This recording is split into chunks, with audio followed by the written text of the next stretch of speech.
I'm Arthur Moats, and I'm here to tell you about my new book, The Moats Theory of Life. If you haven't picked up a copy yet, I strongly encourage you to. This book not only is a fun read, but it's a guide to helping you become a person of impact and inspiration. If you are ready to take the next step to improving not only your life, but those around you as well, go get a copy of The Moats Theory of Life, and it's available at moatstheory.com.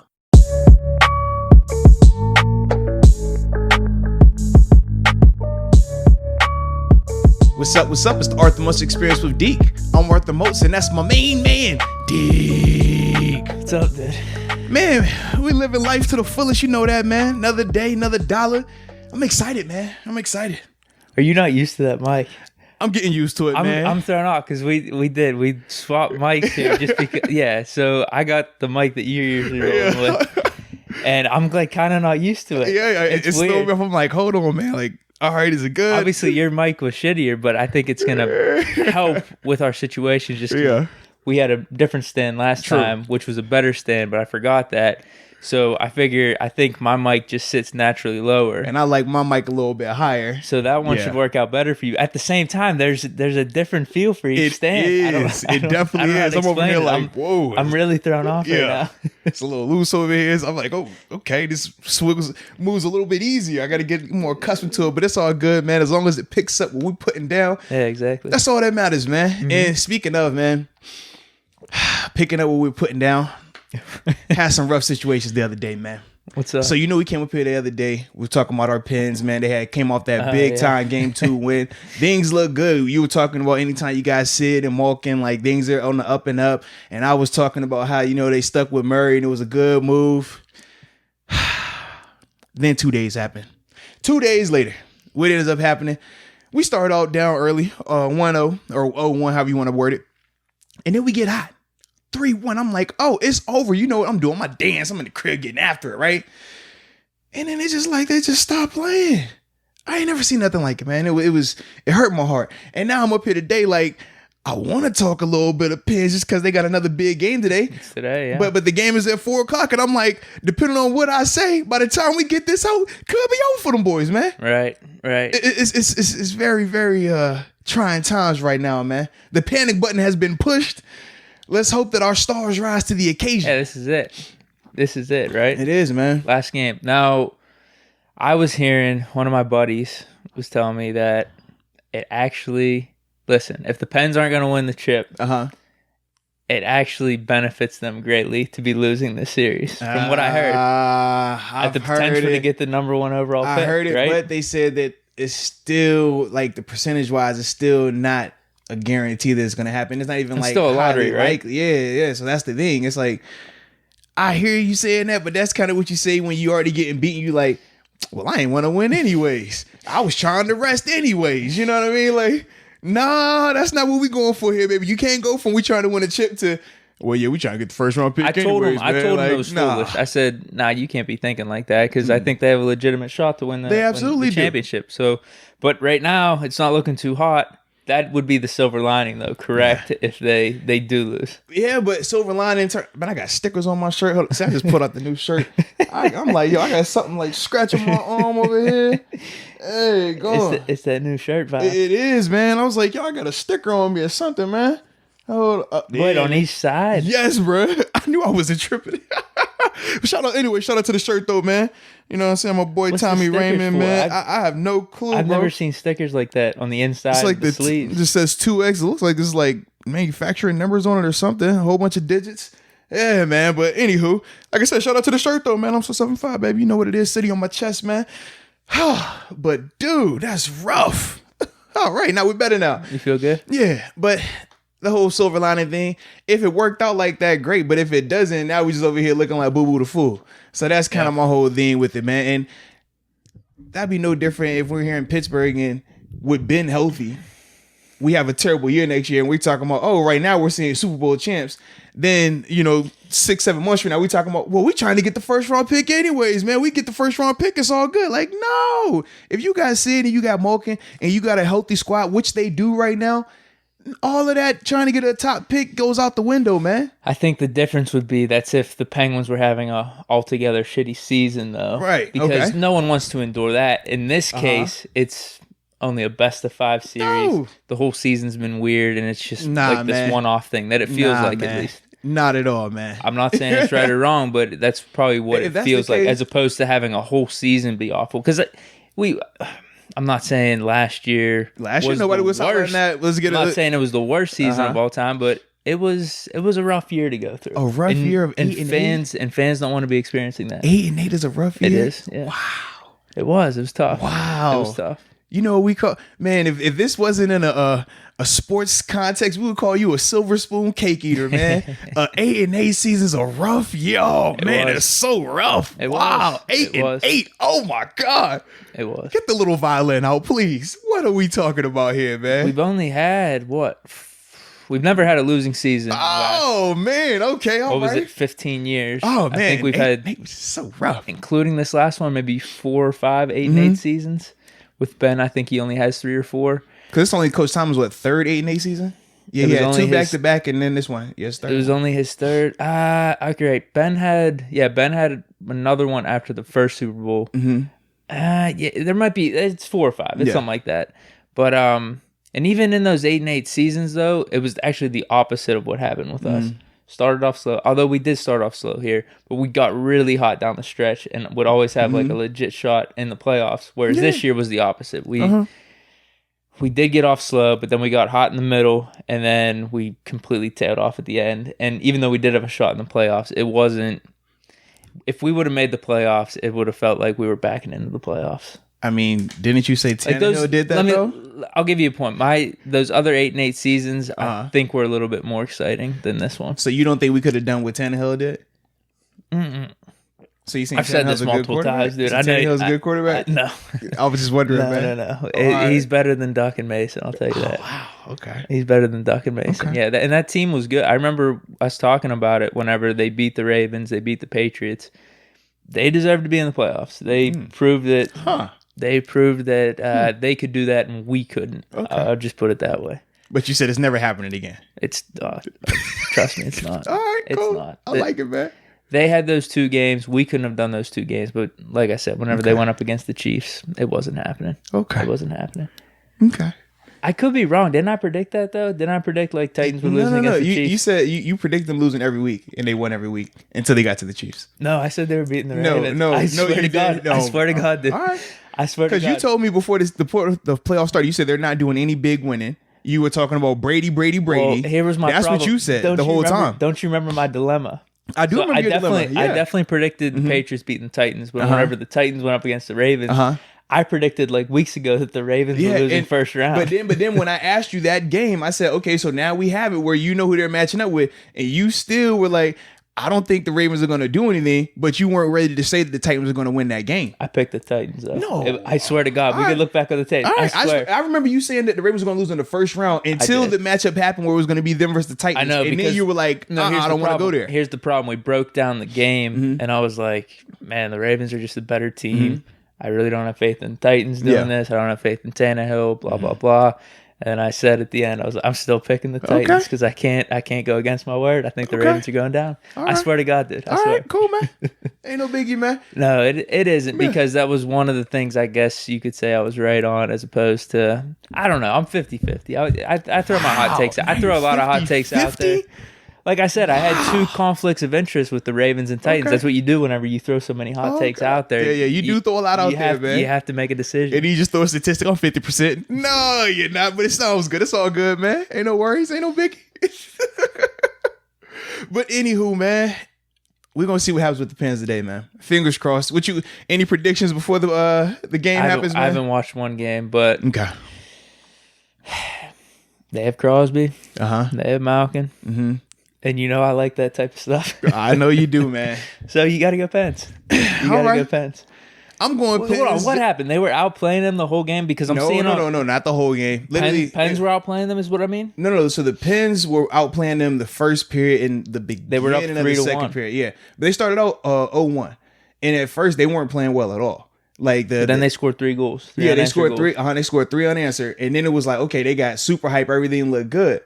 But even with them scoring the goals, I mean, you know, in hockey, you cannot be playing good, but you get a goal in there, it changes the whole perspective, changes the whole outlook. That's kind of what was going on, because even from a power play standpoint, they weren't really doing well in that phase either. We just got lucky goals. I don't want to say they were lucky, but it was just, it wasn't stuff to make you feel like, okay, this is sustainable right here.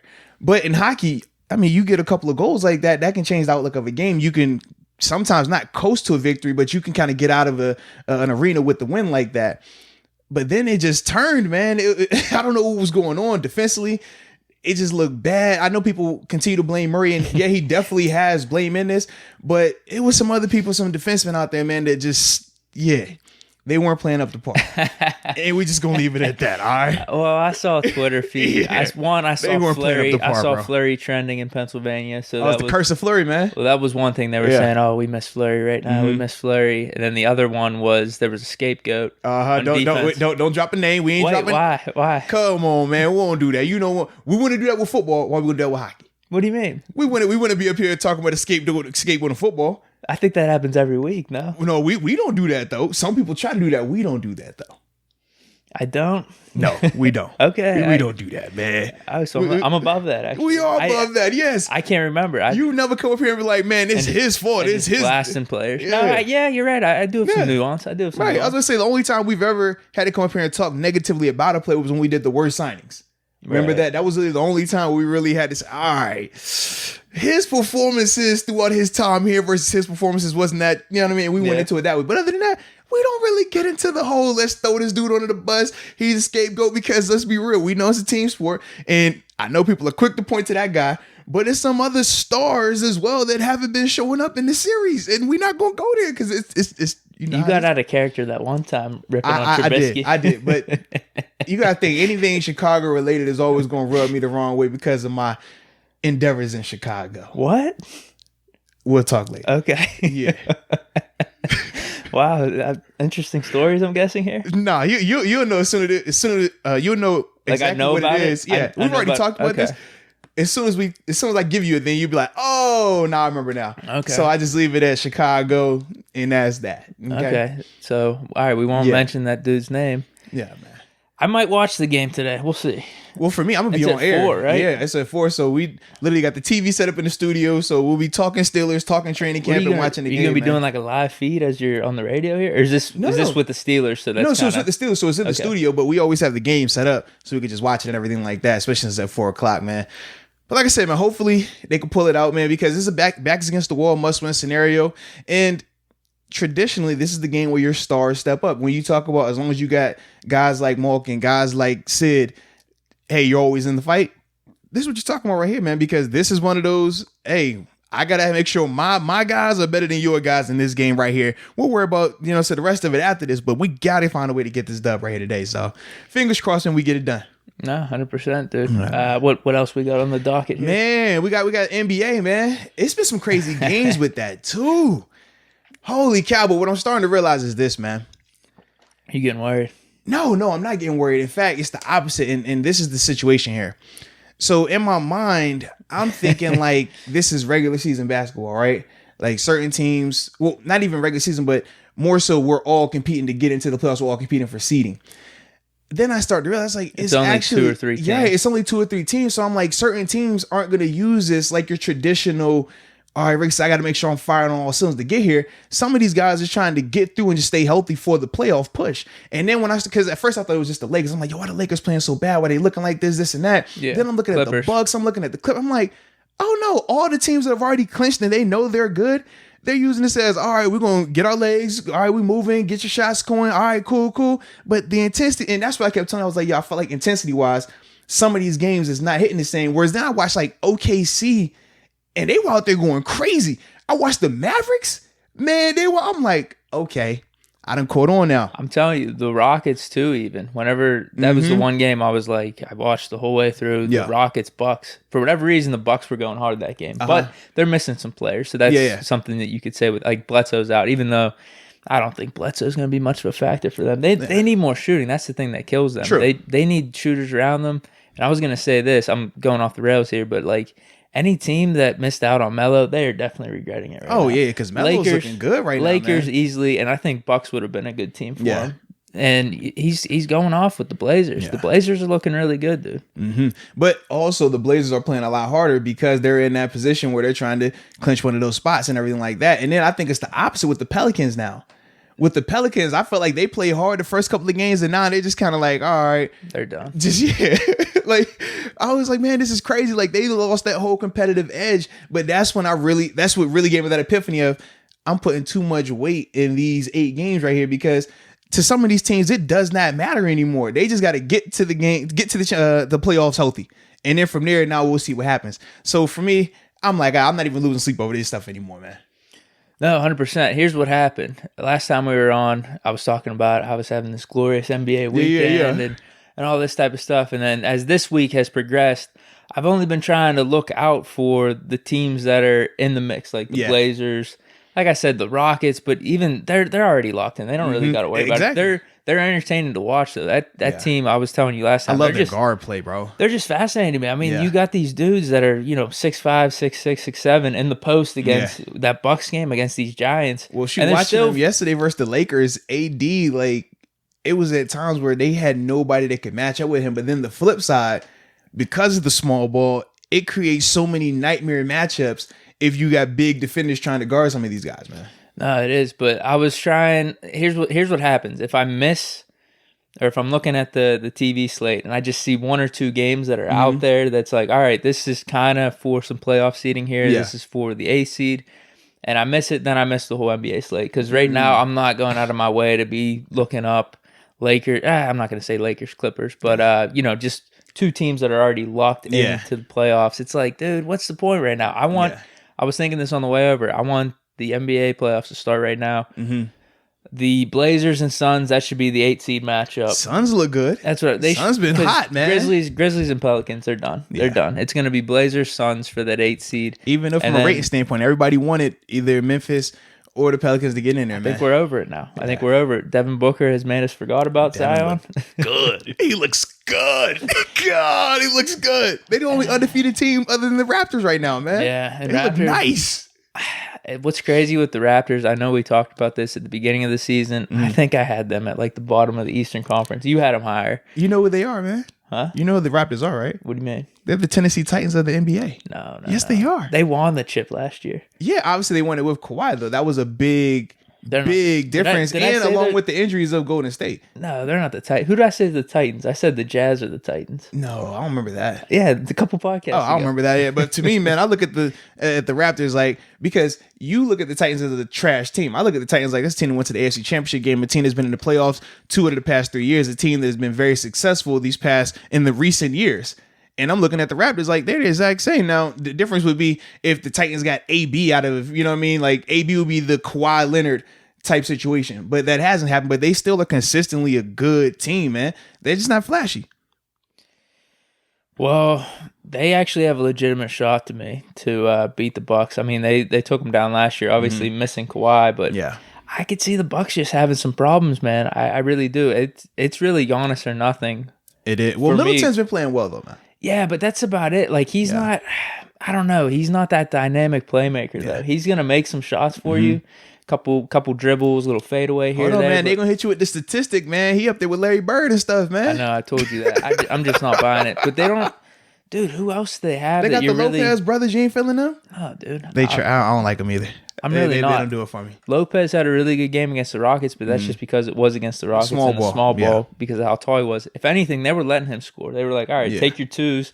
We'll guard you a little bit in the post and make you make the mistake, which, I mean, at some points he did. At some points they were able to get some turnovers on him, but dude, their whole team, it's just weird. It's a weird team. They don't have any, outside of Giannis, they don't have stars. Even their number 2 star is Middleton, and he's still, I mean, when you talk about the hierarchy of the NBA, he doesn't rank like that. I actually wouldn't mind it if they had like, the thing I like about the Rockets is like they know who they are. Like all those shooters, they're going to play really good defense and they're going to shoot the ball the ball a lot. The Bucks just seem like a mixed mash bunch of people. That's 1 minute they trying to shoot threes, 1 minute they trying to pound on the side, 1 minute it's just everybody get out the way, let Giannis go to work.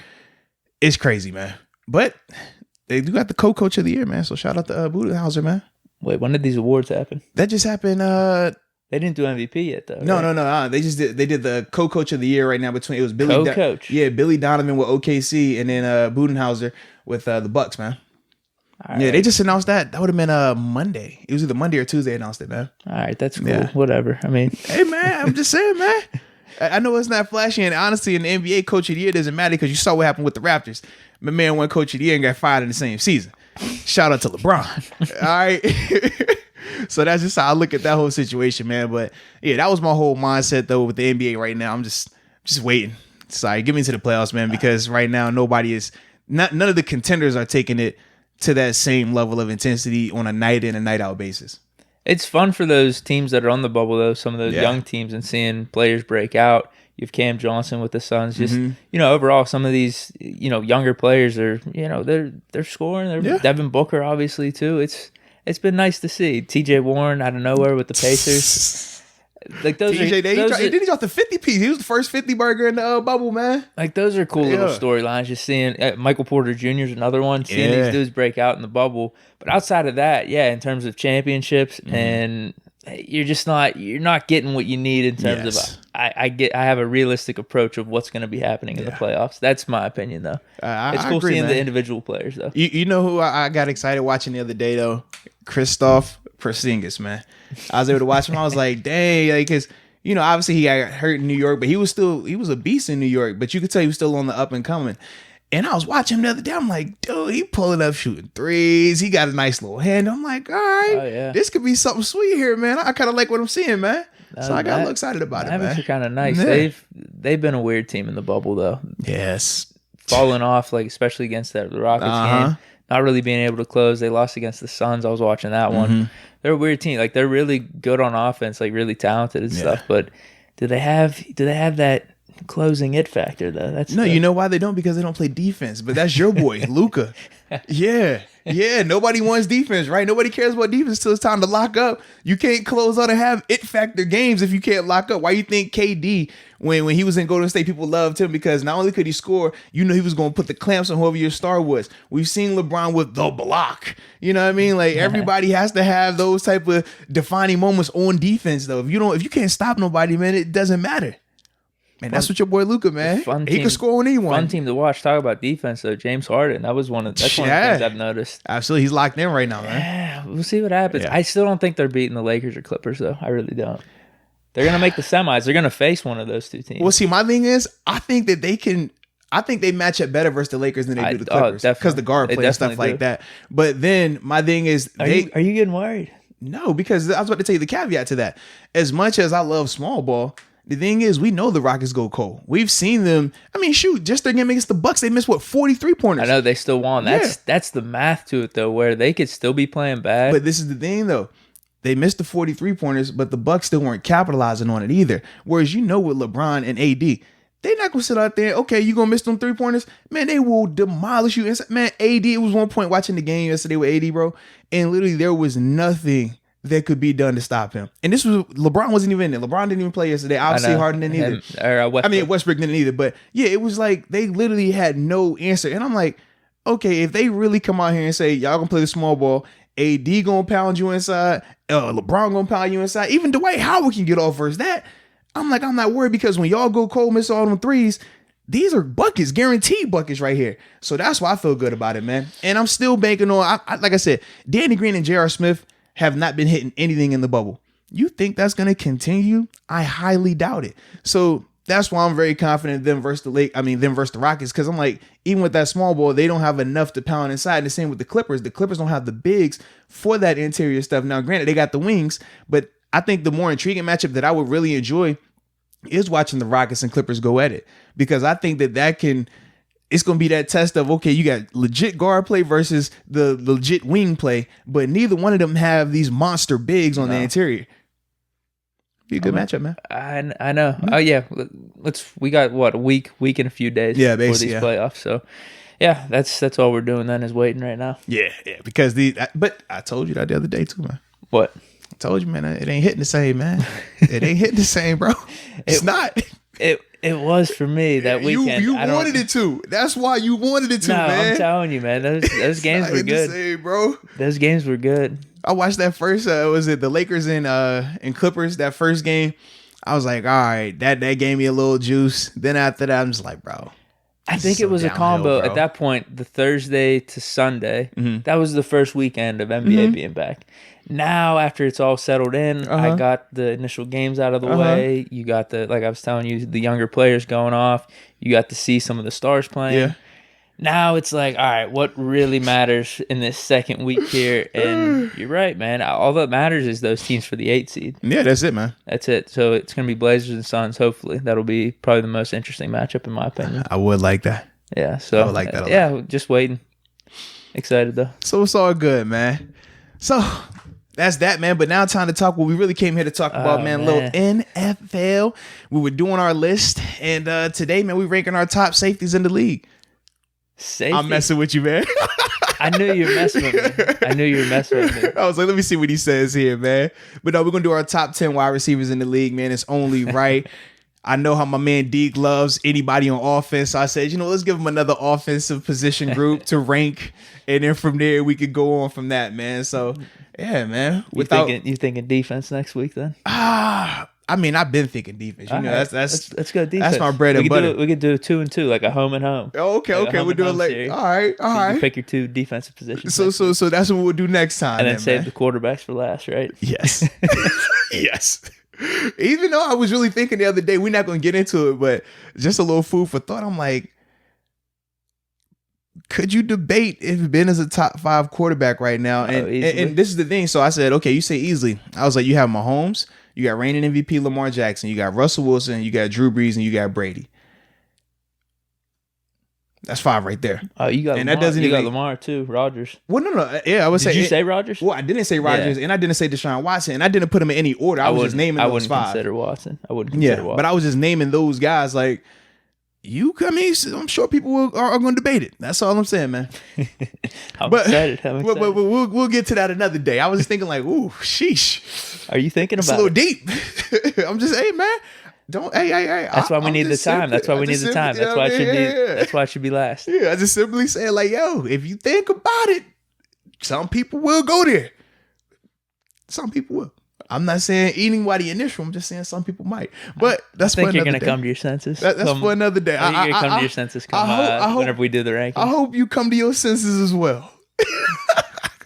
I will. I'm locked in. I'm sure you are. I feel like we just gonna take your list and start at 2 down because we already know the rest of yours is it is what it is. But anywho, man, from a wide receiver standpoint, did I go first last time? I think I did go first last time, man. So you go first this time, man. I think you did. It was a nice flow, though. You might need to do it again. No, man. You drop your top 10 first, man, and then I'll drop my top 10 as a rebuttal. You know what I mean? Counterpunch today, man. Usually I come out swinging first. I want to counterpunch today, man. All right, dude. I was going back and forth with some things, but I was too. Shout out to you. Got the computer again back to back, man. I know, I'm ready. Like this, Deke. I like it too. All right, here's what I'm doing here. At number 10, I went back and forth with this between. I'm not gonna say who, but you'll figure it out whenever I say 10 and 9. All right, let's go.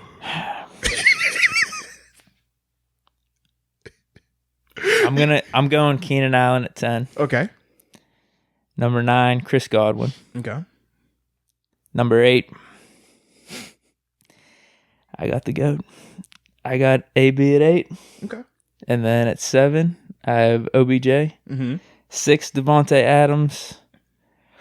This one was tough too. I think an argument could go either way for 4 or 5, but I'll give the body work for 4. 5 is Tyreek Hill. Okay. 4 is Mike Evans. 3, DeAndre Hopkins. Okay. 2, Julio. And 1, Michael Thomas. Do we have the same list? Hold on. I feel like I missed somebody. Did you say OBJ or you said OBJ? Yeah, I have OBJ at 7. At 7. AB is at 6 or AB was at 8? AB's at 8. Yeah. Okay. Gotcha. Yeah. Okay. I could dig it. What do you think, man? I could dig it, man. It looked like my list was the same. Like you were actually shocked there for a second. Well, no, I mean, I figured you would throw AB on because I know anything still related, you're gonna have a guy. Listen, here's the thing with no. Here's the thing with AB though. Mm-hmm. I would still take him right now. Like if he came into the league next year, I would take him over Chris Godwin, Keenan Allen, and everyone else underneath him. Okay. my point is too, if you were to put him in some of these even top offenses like Mike Evans, I think definitely an argument with the Browns too. Devontae Adams, even maybe I think AB would become wide receiver 1 on those teams, even with some of those elite talent there already. I just can't put him over those guys right now based off of them continuing to play, and then they have the similar type of body of work to AB, not on that level, but they've been they're in the conversation. Yeah. So that's why I can't be putting AB over them right now. I just think AB's on a different level than everyone that I have underneath him. Fair enough. I think that's what I mean. I think there's an argument that can you be putting him in that top 5 or 6 right now? But I'm going to give the nod to the other guys that have played last season and have that body of work with Fair them. enough. Although it's not been on AB's level, AB's a little up there in age. So I'll say that maybe as another knock for AB against those guys. All right, I can dig it, man. So what are you thinking, man? All right, so I just throw this out there. AB's not on my list. I said, man, he didn't play last year, and right now he's not signed. So that's kind of why I stood with it. Here was my other thing, though. Here's my other thing. All right, let me hear it. Because we had Lev Bell on our top 5 running backs last year. So I'm not going to do that with AB. But I think it was totally different situations because we knew we knew L. Bell was going to get signed. We knew L. Bell. He already had an offer to play. Remember, he was sitting out because he didn't want to. Well, he was already on the Jets. He was already on the Jets. Yeah. Okay. So either way, he was going to play. Either way, he was going to be playing. Either way, it was no. Is he going to get signed? Is he not going to get signed? There was no curiosity about that. There was no. He's going to miss 8 games on top of that either. So that's why for me, my thought process with L. Bell is totally different. Whereas with AB was out the league last year because of disciplinary. So he's going to miss 8 games this year because of disciplinary, and he's still not signed right now because of those disciplinary. So we don't even know if he's going to get signed, if he's going to play this year. A lot more question marks around him. So that was why I didn't have him on my list. I agree with that. So I'm basically going to say it's the same thing with Bell. Play your way out of the top 10 then. That's it. So if he comes back and he doesn't look the same, then he's out of the top 10. But right now, I'm taking him over all those guys that are underneath him at 8, 9, or he's at 8, and then the guys that are at 9, 10, and from 11 to 20. So sounds good to me, man. No worries, no biggie, man. I like it. So for me, at 10, I went with Devontae Adams. I was debating on this. I mean, I know he's coming off of a down year, but granted, we know he's been phenomenal since he's been in Green Bay. It was a couple of guys, man. I was looking at him. I was looking at Thielen. I was looking at Jarvis Landry as well in that spot, man, because I said Thielen body of work is up there. Jarvis Landry body of work is up there, but I think Devontae is the better player. More upside, more explosive. Yeah, very true. I mean, you talk about just a better athlete in general. That's what he is. But then, like I said, when I look at a guy like Thielen and his numbers, and knowing that he's been doing that opposite Stephon Diggs, and people will debate who's Batman, who's Robin there, but he has the accolades where Diggs doesn't. So you could make a legit argument that Diggs is more Robin than Thielen is. Yeah. So that really, was in my mind a lot. And then also the quarterback play. I know you're not the biggest Kirk Cousins guy or Case Keenum guy either, man, compared to we're both Aaron Rodgers guys. So I said, man, if Thielen's doing this with a little bit less at the quarterback position, then yeah, man. So you're thinking Thielen over Adams then? In my heart, I wanted to, but I feel like Adams. Thielen isn't on the list. No, Thielen was my first out, man. Yeah, I went with Devontae Adams. Yeah, but Thielen, I felt like I could make everything pointed to me putting Thielen on that list over Devontae. But I'm a bigger fan of Devontae than I am of Thielen, so that was the biggest thing with that. Then at number 9, I went with Keenan Allen. At 8, I went with Chris Godwin. At 7, Amari Cooper. Yeah. I couldn't do it. I couldn't put him on. I could not put him on, dude. Yeah, you can't put him on. He's been balling out. I mean, what are we talking about here? But it's neither here nor there. No way, dude. Did you look him up? No. Well, while I'm over here, you look him up, man. You tell me what you think. Oh, I know. Yeah. No, Chris Godwin. Well, here's the thing. I have Chris Godwin, Keenan Allen. Mm-hmm. Well, let's hear the rest of your list. All right, so at 8, like I said, I got Chris Godwin. At 7, I went with Amari Cooper. At 6, I went Mike Evans. At 5, I went Tyreek Hill. At 4, OBJ. I think we're identical, the top 3. At 3, I went Julio. At 2, 3, I went DeAndre Hopkins. Yeah. At 2, I went Julio. And then 1, I went Michael Thomas. Yeah, we have the same exact top 3. Were you debating the Julio Hopkins thing? I was going back and forth, but I just think Julio's last year kind of cemented him over Hopkins, where Hopkins had a little bit of a downturn last year, and you can't make the excuse with him anymore of he doesn't have a quarterback. He had Deshaun Watson all last season. Absolutely. So yeah, Julio just had a better season than Hopkins last year. And then if you look back at just their 2 seasons, Julio does have more total yards, but you could say with Hopkins, he has more touchdowns. Yeah. But so you said with touchdowns, man, you don't really, It's a tough thing. There's something to be said for being a red zone target that's like an added element, but I don't think Julio's not a red zone target. It's just one of those weird things. He hasn't been getting touchdowns, but his total game is unreal. Oh, like they're phenomenal, they're comparable. I just think Julio's complete body of work. I mean, if you want to take their whole careers, but that's tough to say if we're doing, top 10 right now. If you look at their last 2 seasons, I think you give Julio the edge a little bit. And you can't be making that excuse with Hopkins about not having a quarterback anymore. I did that last year. I think I had him as my number 1 receiver. Like his 2018 was absurd. Yeah, but he did have Watson still, but whatever. For me, man, it wasn't a debate between Julio and DeAndre Hopkins. It was more of a Julio Michael Thomas situation, solely because I know Michael Thomas had the crazy year in terms of the receptions, in terms of the yardage, but depending on what you like to see, we know with Michael Thomas, he's more of your combat catch. He's going to run 1,000 slant routes, 1,000 stops, 1,000 ends. He's going to make one guy miss, turn a 6-yard gain into a 10-yard gain. Like, that's his game. High volume guy, but he excels at that. Whereas with Julio, it's simple. He's taking the top off the defense. It doesn't matter what you run. It doesn't matter who's covering him. He's going up, and there's nothing you can do about it. So depending on what you like, one is a little more flashier than the other. But that was my biggest debate because body of work, we know Julio from a career standpoint, he's in the conversation with AB in terms of, all right, well, which one do you want? Who you taking? And things like that. Like, that's just that's where he's at. And even his season last year was still a great year for him. Almost 1,400 yards. Absolutely. And the thing too, when I was looking, I was like, it's hard to debate even from a quarterback standpoint. Now I know Michael Thomas has Drew Brees, but even last year he had Teddy Bridgewater for 5 of those games. So with that, it was still just kind of that debate in my head, like, man, I could see Julio being as a 1 right now, but for me, the year that Michael Thomas had, it's just hard to not have him at 1. Kind of like what you said with McCaffrey with the running backs. Because of that year, it was freaky.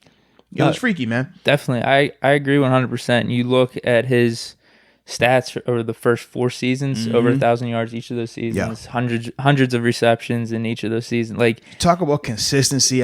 Everything he does it, man. Yeah, and you can't be saying, oh, it's just because of Brees, it's just because of the system, because he balled out even with Teddy last year. Yeah, absolutely, man. So yeah, I definitely have him as my number 1. So where's our big discrepancy? I'm thinking I have Devontae Adams at 6. You have him at 10. Yeah, and you have Cooper on your list. I don't have him.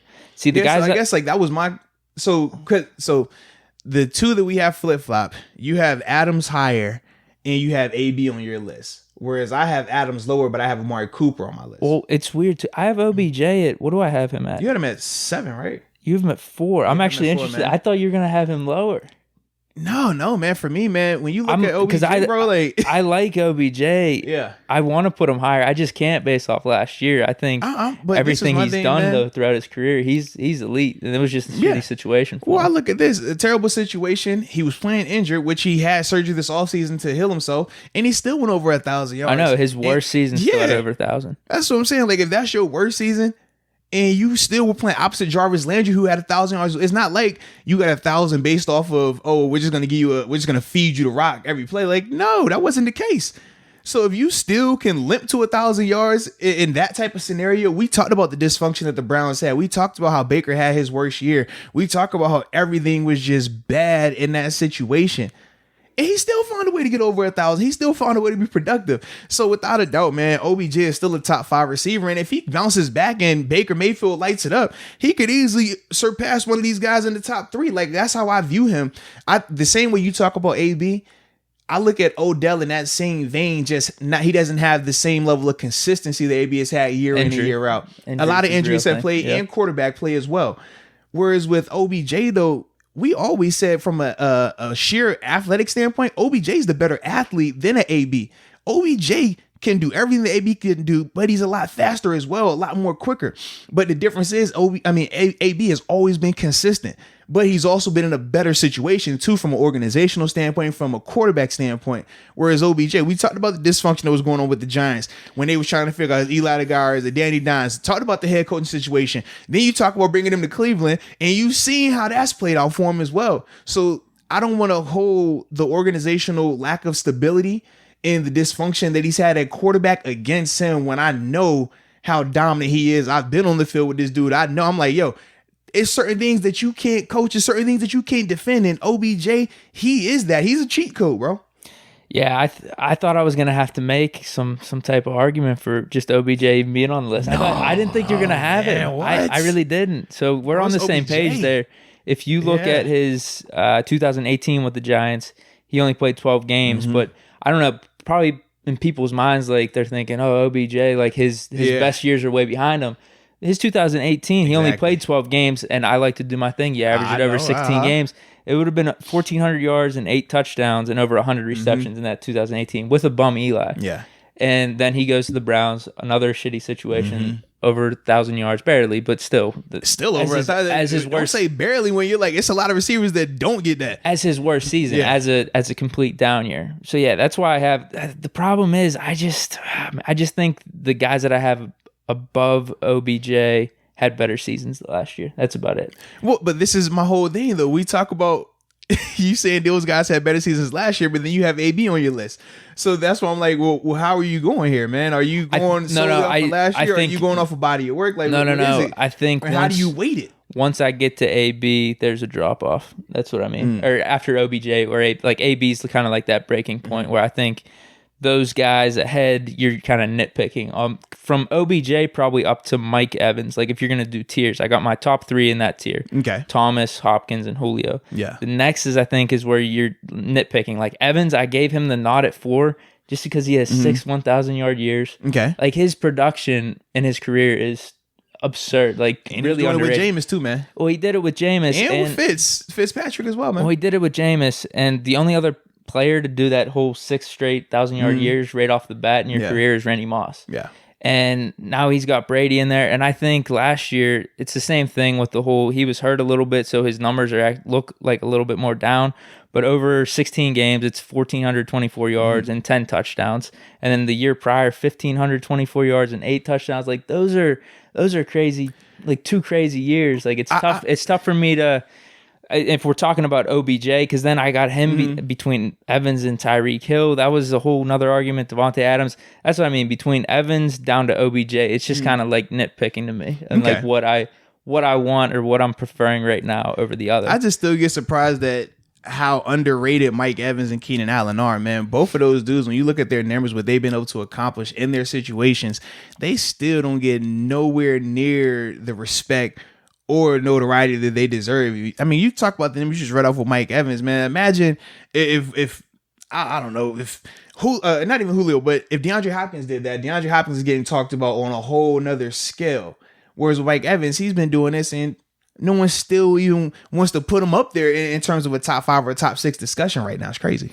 No, it is. And then with the Tyreek Hill thing, I got him at 5. I was thinking between him and Evans, like I think Tyreek Hill, I wanted to ask you this. I think he's probably more a pain in the ass for defense to scheme against. Without a doubt. Like I would hate going up against him versus Mike Evans. I think you can contain Mike Evans a little easier.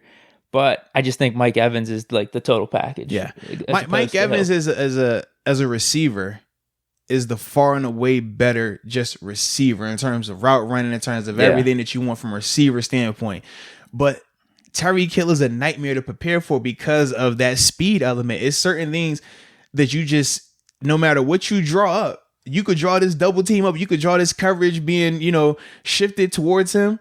When that dude gets to running, there is nothing you can do. We've seen him match it with any corner you want to put out there versus any scheme, and that speed just changes everything. Whereas with Mike Evans, man, Mike, you can still do certain things from a schematic standpoint you're not going to ever completely take him out the game, no different than with the AB, but there's certain things you can do to kind of keep them in check. We've seen that historically when the Steelers will play the Patriots, how, certain things that we can do that will minimize that person. He's still going to have an impact, but it's going to drastically contain that. Whereas with Tyreek, man, it don't matter what you draw up. If he says I'm going fast right now, there's nothing you can do about it, man.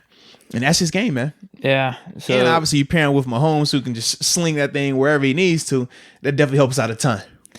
So your thing with Cooper at 7, then why? So I have Adams at 6. So that's probably our main thing, because I got I got Godwin, and you have Godwin on your list. Yeah, too, I have right? Godwin at 8. You have Godwin at 9, I think, right? Okay, yeah. So I have Keenan Allen at 10. And I got Keenan Allen at 9. Okay, so the main thing then, I have Devontae at 6. You have him at 10. Mm-hmm. I don't have Cooper on my list. And I have Cooper on my list. So you're taking Cooper over Devontae. Well, this is the thing. So, no, both are on my list, but the reason why Cooper is higher is more so based off of last year's success. Now, we both know if you go body of work, you can make the debate for either or. But when I look at last year, I look at Amari Cooper. He still crossed that 1,000-yard threshold. He still was able to perform at a high level. Now, granted, Devontae, he fell short of the 1,000 yards. But I'll say this, though. Hurt. 12 games. I don't care about that. 12 I don't games. care about that. You were out there, right? But I'll say this, though. Quarterback play is the deal breaker for me. Aaron Rodgers versus Dak Prescott. Mm-hmm. Which quarterback you taking? True. Yeah, you're taking Rodgers. Yeah. So that's my thing, man. I'm like, if I'm going to do this thing, and I know some people didn't play the full season, some people did. I got all that. But at the end of the day, you got to finish. Sometimes that's a part of it. We know that. And at the same time, I'm like, hey, if he's doing this, or they both would have still been on par around the same area from a yardage standpoint, one's doing it with Dak Prescott. One's doing it with Aaron Rodgers. That's my vibe, man. That's tough. And in Green Bay, they're going to throw the ball more. We know. Now, granted, Aaron Jones had a big year last year. Yeah, but no, Dak threw for 4,900 yards. He in did. terms He of did. Throwing a lot. And you said, and we both said that's an outlier for Dak, though, right?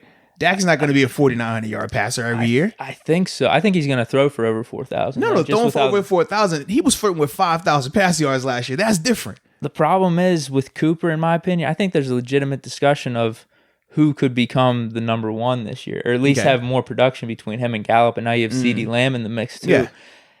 I think with Devontae, like he's the guy. He is the guy. Without a doubt. He's the guy. The problem is they don't have that other talent that the Cowboys have up there in Green Bay. Yeah. I just like Devontae's. You look 3 of the past 4 years, double-digit touchdowns. And then his monster year was 2018 with over the 1,300 yards and 13 touchdowns. And even though last year you could say he fell short, that was only in 12 games. He had 997 yards. He was still balling out. He was going to be 1,000. He was going to be 12, I know that would have been like 1,300 yards right there. I think if you look at Cooper's stats, last year was his best year for him. I don't know if he's going to go over that. He had like 1,200 yards, like 8 touchdowns. Go over that though? See, I think he will, because now it's still going to be a lot more stable situation. And I'm still taking Dak Prescott over Carr. So I'm looking at this like it's going to be better for him. And you got to think about this. Last year, he was still going to be getting a ton of attention, right? This year is going to be a little bit different for him, obviously, with the addition of CeeDee Lamb out there as well. Now you have multiple options. So you can't just say we're going to focus all our coverage over here. And that's the thing that I think is going to benefit him the most. And you still have Zeke, who's going to get his touches. We know this. I think, this is a make or break year for Cooper in terms of is he in that upper echelon. See, I don't think that, man. I think he's already proven that he's there, He's man. never had over 1,200 yards in his career. His high in receptions is 83 receptions and 16. I don't see those gaudy numbers like some of these other dudes are putting up. Yeah, but some of these other dudes, when we talk about these other dudes and these other quarterbacks they're playing with, that is a major issue. Who's Amari had? Yeah, I don't know. You could say the same thing about Evans and Hopkins, though, too. I think he's had a lot of opportunities. So this is my thing, though. So you say with Evans and Hopkins definitely has had Deshaun Watson, right? He was still putting up numbers with he was. But Deshaun Watson, Mark Cooper has never played with anyone remotely. You could make it. I'm sure people will make a debate about Dak. Is he in that range with Deshaun Watson? I'm personally taking Deshaun Watson over Dak. Then when we talk about Mike Evans, Jameis Winston, from a career standpoint, he's been more productive than a Carr. So that's my other thing. I'm just like, Mark Cooper's had a terrible situation at quarterback, man, in terms of where he was at in Oakland and now what he's doing with Dak. I mean, you're hoping that Dak can prove that he's an elite quarterback, but people still debate that, even with him coming off of the year that he had last year. I don't know. I just think the opportunities are there for him. He hasn't really taken it. Like, I think him being the main guy with Oakland and even him being the main guy with Dallas and the amount of times that Dak is throwing the ball, I don't know. I just think his numbers should be. Though. I just think his numbers should be a little better. Yeah, he's producing. Like I got him in my top 15 or whatever. Yeah. I just don't. I don't got him in my top 10 right now. Okay. I just don't. Yeah, because that's my thing. I'm like, you talk about the amount of time Dak throws the ball. You watch Dak throw the ball. Dak ain't slinging that thing like an Aaron Rodgers. Dak ain't slinging it like a Breeze. Dak's not slinging it like a Big Ben. It's different, and a lot of times, even with Cooper, he's taking something that probably with some weak stuff, and he's taking it to the house. We've seen it. We've definitely seen it. Was it Thanksgiving? Yeah, we've seen it, man. A really good Thanksgiving game. But he'll take a pass that, it was a 7-yard pass, and he just went 30 on it. We've seen him do that. That's what Cooper does. Cooper can make something that's below average look great. So that's why I think even people still debate whether or not Dak's numbers are really him or if it's kind of inflated because of what Cooper can do after the catch.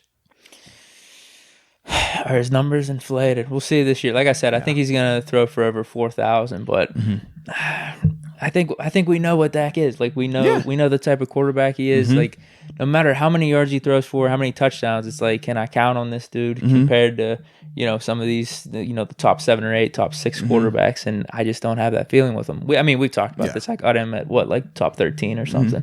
So he's just outside my top 10 looking in. Yeah. But like I said, man, we know when we get to your quarterback list, it's a little... It's on point, man. I'm excited for my QB rankings. I'm sure. You said break the internet is what you said, huh? It's good. I could just feel it. I know it. Deke ranking quarterbacks. I already know how it goes, man.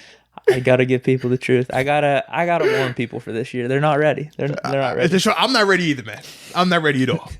Golly. We got anything with these receiver rankings? I was thinking we're very similar on a lot though, and I think, like I said, the only reason the AB thing is different just because for me, how I view him right now, just not being on the team, not playing last year, and it's still up in the air if he's gonna play this year. I know the 8-game suspension happened, and people were like, "Oh, okay, now he's gonna get signed."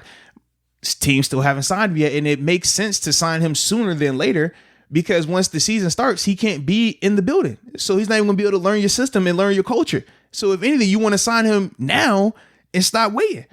But that hasn't been the case right now, so that's why I'm still just like, I'm not ready to put him back on the list yet. At least with L. Bell, I knew. Even when he said, I'm like, I know he's coming back. He passed up on the 14. He's trying to get a bigger deal, but he's gonna be out here somewhere. Somehow, he's gonna be playing. It's no, and when he signs, it's not gonna be, he has to wait a certain amount of games, 4 games, 3 games. No. I could be wrong. I think he was on the Jets when we did our list. I could be wrong though. I don't think he was. I think he might have just signed. I don't think he had played yet though. Okay. Think about it. Last year was his first year on the Jets, and we did the list before the season started. I know, that's what I mean. I think we did it in the summer. So he had signed. Yeah, he either signed or was about to sign.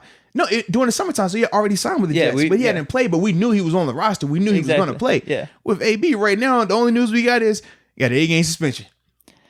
Right. We don't know anything. I think he's in that top 7 or 8 tier, but I was telling you, I can't put him above some of those guys in the top 7 right now. But I just think he's in a class of his own with that top 7 or 8 where I can't put him worse than like Godwin and Allen and Cooper. I just think he's better right now. Like I would take him, you put him out on a football field, I would take him over all those dudes. Fair enough. The talent speaks for itself. And the last time he was on the field, he led the league in touchdowns.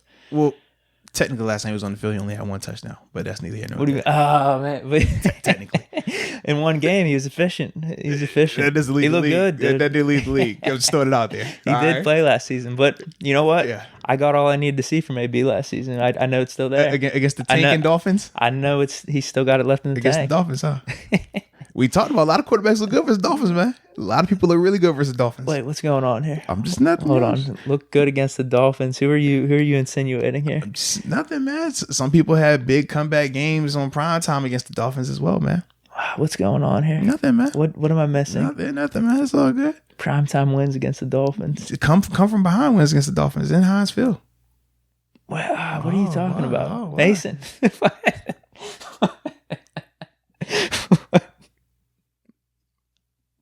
Did that not happen? I think we did a grade on that. I didn't give him a high grade. I gave him like a C+.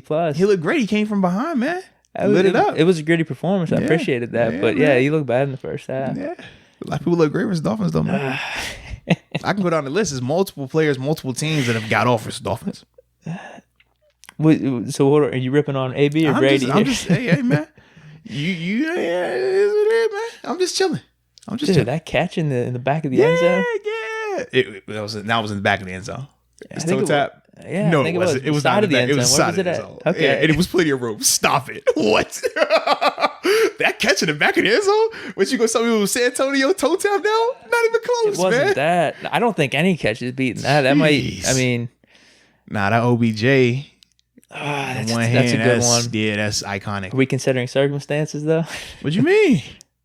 Super Bowl, final drive. It's all the game. Here's the knock against Antonio that people don't talk about too much. He dropped the first one. There was one that was right there. I don't know how much you remember this. I remember it like that. It was first down. We were at the same spot, like within the 10 or something like that. Yeah. And Holmes was wide open, dude. Ben threw it to him, and like he reached out a little bit, and it just went right through his hands. Yeah. Like wide open, and then he caught the one on second down. Better for dramatics, man. Come on. It definitely is. But he was trying to get MVP. You can't get MVP catching a wide open pass. You catch the wide open pass, they give MVP to the quarterback. You catch that pass toe tab in the back of the end zone, goes to the receiver. Actually, you know what? You just brought up a good point as to why Ben maybe should have won MVP there. Hey, man. But at the end of the day, you know what happened? The voters were flawed. That's all. Do a co-MVP at worst, but man, I really think Ben deserved that. You wouldn't want Ben to have a co-MVP. You want Ben to have MVP. I do, but that's what I'm saying. Worst case, because I don't want to knock Holmes. He did have an awesome you game. Knocked Holmes, man. You knocked him. It's cool. No it's way. Cool. He was on the podcast. We don't do that. You knocking him. I'm gonna tell him. I'm snitching. You could tell him. I think I'd say it to his face. You think I would? Don't do it on your own time, because you're gonna mess up the business. You think? You're gonna mess up the business. We won't need that. You think he'd be that mad? You never know, man. I think if you brought it up in a joking manner. I'm not bringing it up in a joking manner. I don't joke like that. And I'd say, yeah, I do. I think joking like that, baby. It's nothing. I'd say it's nothing against you, but Ben's my guy. That. I ain't joking like that. It's all fun and games till you say, all right, what if I ain't catch any of them and then we lose the game? MVP that. Yeah, all right. Yeah, game changer. Hey man, we've talked about this before. I think there's an argument both sides, but I like it, man. We got anything else? I was thinking Allen Robinson actually. I was thinking about him. I was, dude. Wow. He had a really good year last year, and he's done it in the past. He had over 1,400 yards and double-digit touchdowns down in Jacksonville. If you want to talk about shitty quarterbacks, I mean, almost 1,200 yards last year with 7 touchdowns. I think that's on par with if you're talking about Cooper and some of those guys that you would put in that, between 10 and 15 range. Yeah. And just having the shitty quarterback and him being able to do that, there's an argument there. So this might be you taking Allen Robinson over Jarvis Landry or Adam Thielen? Because I feel like Thielen is highly underrated and gets zero respect. I know. I think zero respect. Definitely over Landry for sure. Thielen. You said over Landry for sure. Oh, easily. Landry's been one of the most consistent dudes too. But it's kind of like the Tyreek Hill light with him, where he's limited. He called him Tyreek Hill light. God damn. Tyreek Hill's definitely better. He's way better than Landry. He's like the great value version of him. That's man. No, but he doesn't have the speed. It's just different. My point is they're just limited. Element of it, yeah. They're just both limited. Whereas Allen Robinson's more the overall receiver that he could beat you down the field. He's got the height and the speed. He's got all of that too. Thielen don't got that?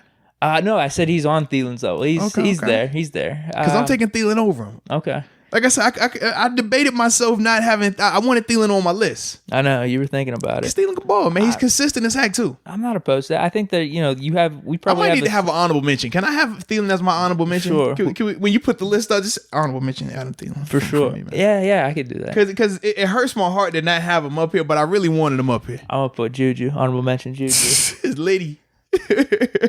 He's in the top. Are we saying top 20 with Juju?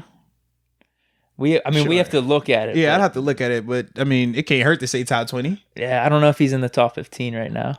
Yeah, that might be a little tough. Chill. I think top 20 is good. That's easy. We'll just leave it at that. Just leave it at we're good, man. Yeah. Just leave it at that. He's just got to prove things this year. That's all. That's the biggest thing. But hopefully, with Ben back, a more revamped offense. Definitely could look that way. So, fingers crossed, man. We're going to find out, though, soon enough. Anything else with the receivers? Are we missing anything? I feel like we got them all, man. I think we got them all. We talked NBA. We talked a little bit of this hockey stuff, man. Now it's just fingers crossed, wait and see. Revamp and, yeah. For what? NHL? NBA, NHL. I'm not worried about NBA right now. I'll tell you, I'm waiting strictly till playoffs. But then hopefully we'll get some AB news, too, man, because we've seen teams like the Seahawks. The Seahawks are sniffing around. All right. The Ravens, they still talking. I'm like, all right, now beforehand, y'all gave us the excuse of, well, okay, teams don't know how long he's going to be suspended. The discipline, that's what's keeping him from being signed. Yeah, put your money where your mouth is. All right, now we know. All right, it's 8 games. Either you want them or you don't. Hey, what are we doing here, man? That's the part that's really irking me. I'm like, if you want to sign him or not. What are you waiting on? He already said he's not going to appeal it, so the 8 games are the 8 games. It is what it is now. What are we talking about here? Unless y'all know something new that we don't know. And you want them for the 8 games down the stretch. Yeah. You want them for the 8 games or the playoffs. That's when you want them. Right. So you could wait a risk reward. Okay. You've waited. you've already put your name out there that you're interested in him. So clearly you don't mind people knowing that you want him. Just go ahead and pull the trigger. It's not like it's going to cost you much anyways. They were talking about doing a salary. Either squad could really use him. Either squad, Seahawks or Ravens. I was even hearing people talk about Green Bay should look at him too because easily. Yeah, and they say you're going to get him for the cheap. Why didn't I think of them? We've talked about this before. I don't know why I didn't think of Green Bay. And that puts them back with an elite level quarterback young head as well. coach. That's I think whenever I was doing my thing, it's like LaFleur. Yeah, coach that could, coach with the experience and leadership and that type of stuff. I don't know if the young head coach up in Green Bay's got that. Well, he already has to deal with Aaron Rodgers right now. So at worst, it blows up. Okay, could have done that anyways. But if it hits, it could change everything. AB and Adams. But that's even my point with AB about being on my list. I think he's wide receiver 1 right off the bat. We'll see. With them even having Devonta Adams there. I think that's how good AB is. We'll see, man. I ain't worried about it. We'll see. I know. But yeah, I think either one of those 3 teams. And then I've thrown out Chiefs in there as a house money type of play. This is the thing, man. When you talk about what you're gonna get for AB from a productivity standpoint over 8 games, and for the amount of money you're gonna spend on it, for some teams, what's he getting? He's gonna get $5 million maybe. Less than that, mil. What? What do you think he's getting? I think drastically less than that, man. Because couple mil, 2-3 mil. Tops to me, I think, just because of the situation. He was out the league. Can we amend things here? You gotta stop this, bro.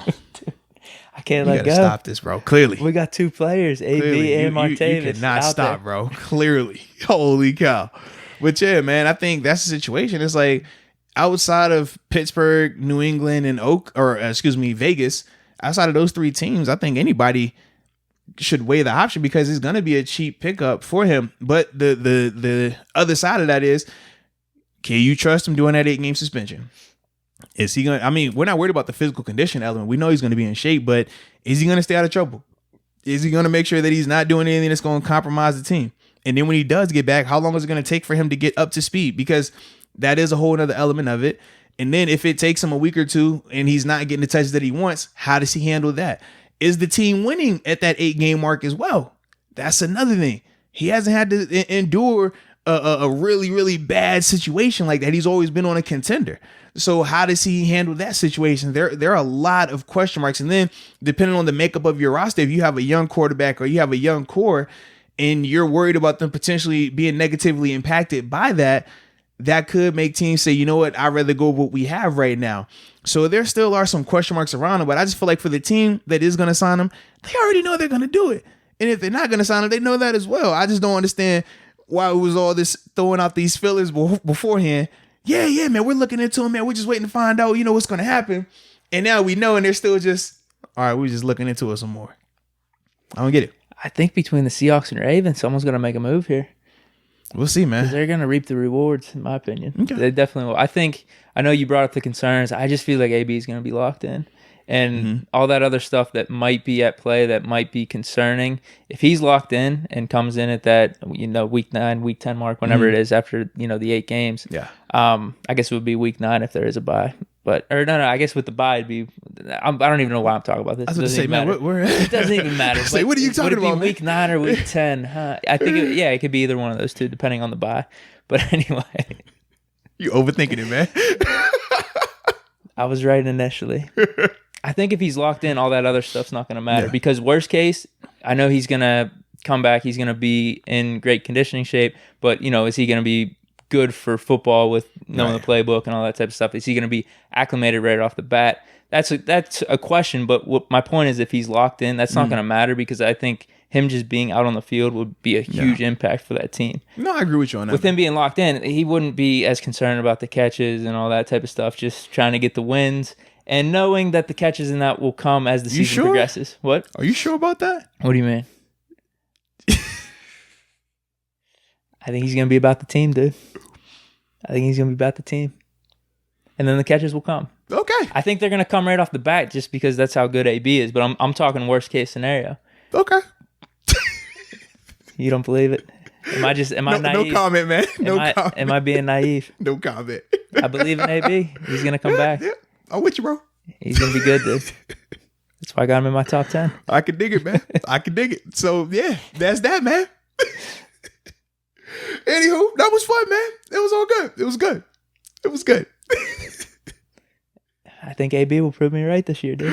Fingers crossed. Yeah, that's it, man. So we good, bro. So anywho, man, appreciate everybody for tuning in, man. All the subscribers, appreciate y'all big time. And yeah, until next time, man. It's fun. Peace.